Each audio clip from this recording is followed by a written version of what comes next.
अस्सलाम वालेकुम मेरे प्यारे दोस्तों, कैसे हैं आप। मैं हूं आपका होस्ट मोहम्मद आजम समीर। आज भी एक ऐसा मुल्क लेकर आया हूं जिसके मुताल्लिक मैंने कल बताया था और उससे पहले भी बताया था कि जजीरों पे मुश्तमिल छोटा सा मुल्क जिसके 110-112 जजीरे हैं, आइलैंड्स का ऐसा आर्क पेलोगो कंट्री जो न्यूजीलैंड और ऑस्ट्रेलिया के बिल्कुल आसपास है। और यहाँ पे आबादी बहुत ही कम है, लेकिन यहाँ पे टूरिस्ट बहुत ज़्यादा जाता है। और मे भी कि यहाँ पे सिर्फ एक एयरपोर्ट है और यहाँ पे आप पाकिस्तान से डायरेक्ट नहीं जा सकते और पाकिस्तान से वीज़ा भी अप्लाई नहीं कर सकते क्योंकि इनकी यहाँ पे एम्बेसी नहीं। लेकिन आप ऑनलाइन पाकिस्तान से इसका वीज़ा अप्लाई कर सकते हो। और इससे भी बेस्ट ऑप्शन ये है कि अगर आप किसी दूसरे कंट्री में हैं, चाहे जापान में है, चाइना में है, या न्यूजीलैंड में ऑलरेडी हैं, या ऑस्ट्रेलिया में है, या आप इंडोनेशिया में है, या मलेशिया में है, या आप थाईलैंड में है, तो आपका अप्लाई करना बहुत ही आसान है। आज मैं बात करूंगा जनाब किरिबाती की। ठीक है, ये एक छोटा सा कंट्री है, इसके मतलब मैंने कल भी बताया था। इसके मैंने टूरिस्ट वीज़ा के बारे में बता दिया है, इसके मैंने बिजनेस वीज़ा के लिए भी बता दिया है।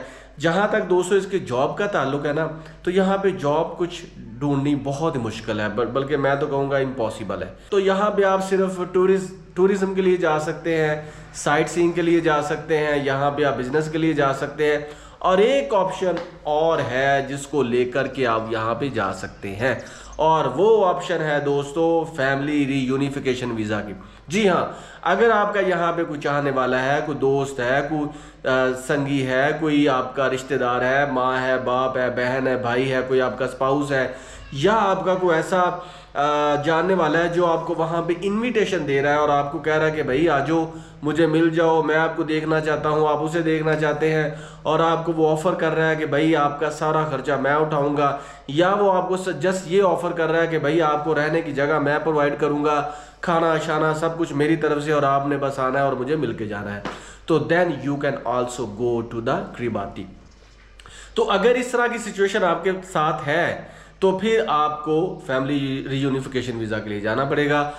आपको सिर्फ लिखना है कि आप वहाँ पे किस बंदे को जा रहे हैं और उसके लिए प्रूफ देना है कि ये उसका इनविटेशन लेटर है। अब बात करते हैं जी आपके पास कौन कौन से डॉक्यूमेंट्स होने चाहिए। जहाँ तक आपको डॉक्यूमेंट्स की मैं बात बताऊँ ना, तो इसके डॉक्यूमेंट्स बहुत ही ईजी हैं। आपके पास सिर्फ 3 चीज़ें होनी चाहिए। आपके पास इनविटेशन लेटर होना चाहिए, आपके पास टिकट होनी चाहिए, और आपके पास होनी चाहिए जनाब बैंक स्टेटमेंट। अगर आपके पास बैंक स्टेटमेंट भी नहीं है तो फिर भी चल जाएगा, पासपोर्ट तो डेफिनेटली होना चाहिए ना। अब इन 3 चीज़ों को लेके जाके आपने क्या करना है, आपने करना ये है दोस्तों कि सबसे पहले, हाँ, आपके पास एक अदर तस्वीर भी होनी चाहिए, वो तो डेफिनेटली आपके पास होगी। आपको ये जो वेबसाइट आपको सामने नज़र आ रही ना, किरिबाती ऑनलाइन वीज़ा की, तो यहाँ पे आपने जाना है, इन तमाम डॉक्यूमेंट्स को आपने यहाँ पे सबमिट करना है, अपलोड करना है।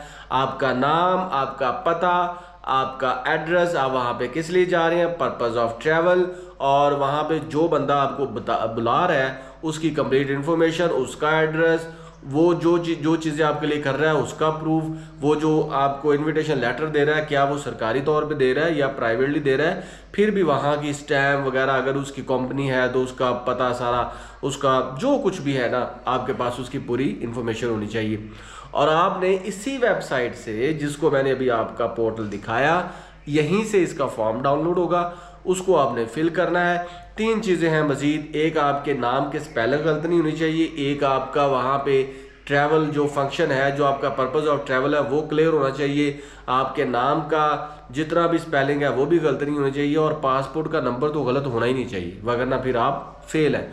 You cannot travel to Kiribati.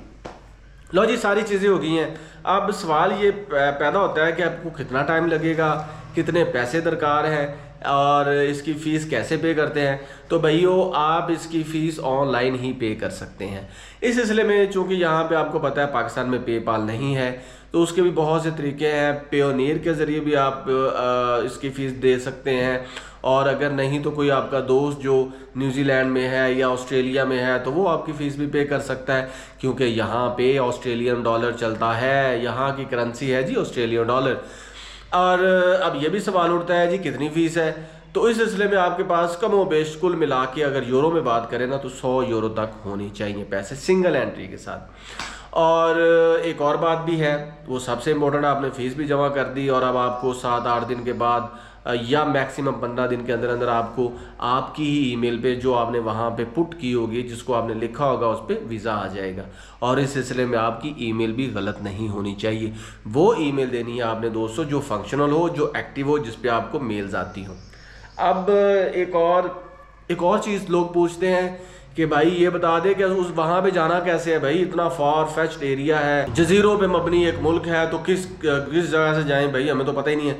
तो इस सिलसिले में इसके 3 तरीके हैं। पहला तो ये मलेशिया से आप जा सकते हैं। यहाँ से पहले आप मलेशियन एयरलाइन के ज़रिए मलेशिया जाएँ या PI के ज़रिए आप मलेशिया जाएँ, मलेशिया से फिर आप वहाँ जा सकते हैं। दूसरा तरीका यह है कि यहाँ से आप थाईलैंड जाएँ, थाईलैंड से ऑस्ट्रेलिया और ऑस्ट्रेलिया से भी जा सकते हैं। तीसरा तरीका यह है यहाँ से फिर आप थाईलैंड जाएँ, थाईलैंड से न्यूजीलैंड जाएँ, न्यूजीलैंड से आप वहाँ पे जा सकते हैं। और भी बहुत से तरीके हैं। अगर आप चाइना में हैं तो चाइना से डायरेक्ट फ़्लाइट भाई आपकी जाएगी ऑस्ट्रेलिया, पर्थ से आगे जा सकते हैं। अगर आप जापान में हैं तो टोक्यो से डायरेक्ट फ़्लाइट जाएगी जो न्यूजीलैंड से जा सकते हैं। अगर आप सिंगापुर में हैं तो सिंगापुर से डायरेक्ट फ़्लाइट जाएगी ऑस्ट्रेलिया के साथ है जी किरीबाती। तो प्यारे भाइयों, दोस्तों, मित्रों, सज्जनों, as far as me is concern, मैं कोई वीज़ा एजेंट नहीं हूँ, ना ही मैं कोई लॉयर हूँ। आपका दोस्त हूँ, आपका भाई हूँ और आपको गाइड करता रहता हूँ, और ये मेरा डिस्क्लेमर भी है। तो आज तक के लिए बस इतना ही। मिलेंगे next country, next visa index के साथ। तब तक के लिए अपना भरपूर ख्याल रखें। मुझे दे इजाज़त। अल्लाह हाफिज़।